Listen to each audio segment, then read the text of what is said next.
Assalamu alaikum rahmatullahi wa barakatuh. Assalamu wa rahmatullahi wa barakatuh. The Prophet of mankind, the peace of our heart and mind, the most generous and kind, sallallahu ta'ala alayhi wasallam, has said, Indeed, he who recites salat durood upon me the most will be the closest to me on the day of judgment. Please recite after me. As-salatu was-salamu alayka ya Rasulallah. As-salatu was-salamu alayka ya Rasulallah. Wa ala alika wa ashabika ya Habiballah. وأصحابك يا حبيب الله. الصلاة والسلام عليك يا نبي الله. الصلاة والسلام عليك يا نبي الله. وعلى آلك وأصحابك يا نور الله. وعلى آلك وأصحابك يا نور الله. Please recite the following dua after me. Ya Allah Azza wa Jal. Open the doors of knowledge. Open the doors of knowledge. And wisdom for us. And wisdom for us. And have mercy on us. And have mercy on us. O the one who is the most honorable. O the one who is the most honorable. And glorious. And glorious. Dear Islamic brothers, break away from backbiting and other sinful conversations and engage in the remembrance of Allah Azza wa Jal and the recitation of Naat of His beloved Prophet sallallahu alaihi wasallam. Reap numerous rewards by immersing in the recitation of the Quran, sending salutations upon the Holy Prophet sallallahu alaihi wasallam. Whoever recites once Bismillahir Rahmanir Rahim and Surah Al-Fatiha by joining them together like this, Bismillahir Rahmanir Rahim, Alhamdulillahi Rabbil Alameen, till the end of the surah, then be a witness that I have forgiven him, accepted all his good deeds and forgiven his sins. Subhanallah. I will not burn his tongue. I will free him from the torment of the grave, the torment of the fire, the torment of the day of judgment. Subhanallah. From fear, note the proper manner of join the last letter Mim with Kasra of Bismillahir Rahmanir Rahim, with Lam with Jazm in Alhamdulillah, as in Bismillahir Rahmanir Rahim, Alhamdulillahi Rabbil Alameen, and then completing the entire Surah Al-Fatiha. Deprived of the virtues of Salah. Dear Islamic brothers, one of the problems of backbiting is that it leads to deprivation from the blessings of Salah and fast. One day, when two people completed their Zuhr or Asr Salah, the knower of the unseen, Ghaib, the noble Prophet sallallahu alaihi wasallam, told them, both of you do wudu, repeat your Salah, complete your fast and make up, perform qaza of today's fast by tomorrow. They asked, Ya Rasulullah sallallahu alaihi wasallam, why have you ordered us to do this? He sallallahu alaihi wasallam replied, you have committed backbiting against so and so. Two sayings of the Prophet sallallahu alaihi wasallam. Dear Islamic brothers, backbiting is detrimental to worship. Here are two sayings of the Prophet sallallahu alaihi wasallam that further clarify this point. Fast is a shield until it is broken. Upon which he was asked, what breaks it? He replied, lies and backbiting. Number 2. Fasting is not just abstaining from food and drink. Fasting is to also abstain from profane and irrelevant conversation. Does backbiting invalidate the fast? Backbiting causes the deprivation of blessing from the fast and worship. The guiding light of spirituality, the scholar of Islamic jurisprudence, Mufti Amjad Ali Azmi alayhi rahmatullahi al-Qawi, explains on page 984 of Bahari Shariat, Volume 1, the fast is not invalidated by nocturnal emission or backbiting.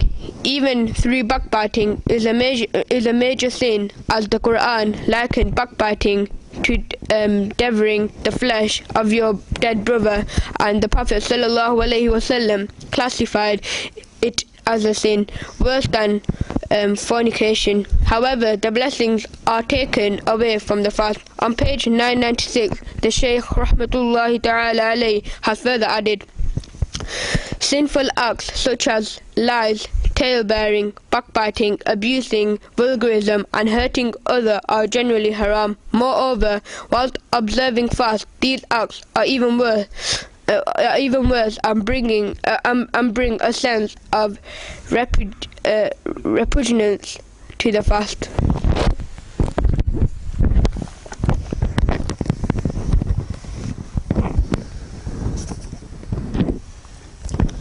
Running between scorching water and fire. The noble Prophet, the Sultan of the world, sallallahu ta'ala alayhi wasallam, has warned us. 4 types of dwellers in hell will be running between Hamim and Jahim, the scorching water and fire, seeking Wail and Subur, destruction. One of them will be eating his own flesh. The dwellers of hell will say, "What is wrong with this wretched soul? He is intensifying our suffering."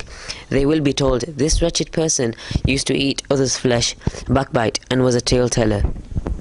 How one should fear sins.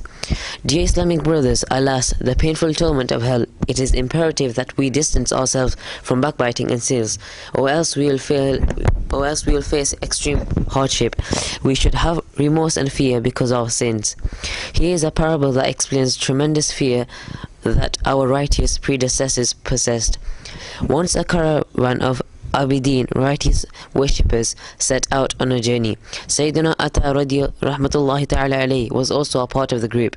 Their devotion in worship had caused sunken eyes, swollen feet, and weakness. So weak that it looked as if they had just come out of their graves. One of them fainted during the journey. Despite the fact that it was very cold, he started sweating out of fear.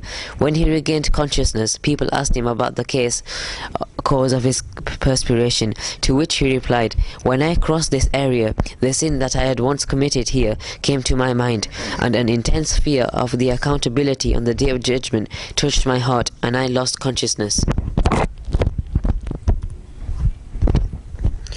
You devoured your brother's flesh.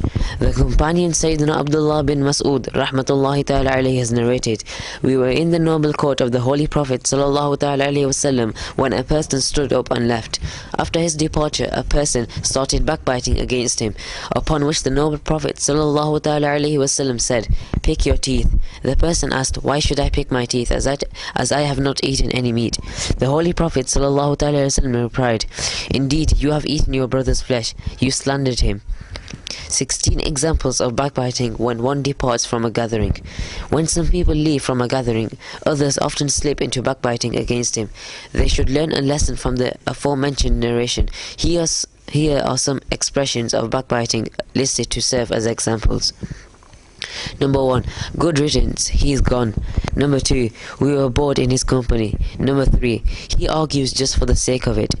Number 4, it is his way or the highway. Number 5, he does not listen to anyone. Number 6, he thinks he knows it all. Number 7, to take his talk with a grain of salt. Number 8, he is always looking for a reason to burst into laughter. Number 9, he is so full of himself. Number 10, he is stubborn. Number 11, brother, may Allah save us from such individuals. Number 12, he is a bit of a big mouth. Number 13, he spreads news everywhere. Number 14, he blurts out everything. Number 15, whatever you said in front of him, now watch how it spreads and everyone finds out. Number 16, yes brother, next time he comes, change the topic, because he is a loudmouth.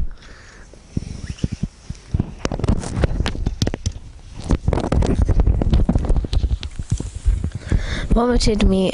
Someone asked Sayyidina Salama radiallahu ta'ala anha a question regarding backbiting, to which she replied, "One Friday, when I woke up in the morning, the beloved and blessed Prophet sallallahu alaihi wasallam went to offer Salatul Fajr.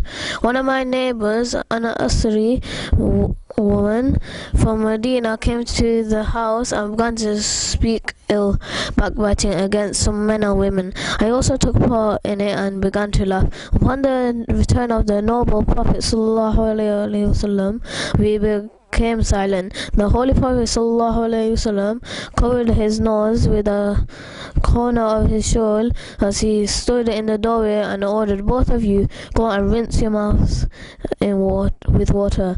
I vomited a lot of pieces of flesh. Similarly, the other woman also vomited out flesh. I asked the noble Prophet sallallahu alaihi wasallam as to why I threw up pieces of flesh. He sallallahu alaihi wasallam replied, "The flesh is of the person against whom you have committed backbiting. Inshallah, next week we will continue to discuss the topic of backbiting. Jazakallahu khair for listening. Assalamu alaikum wa rahmatullahi wa barakatuh.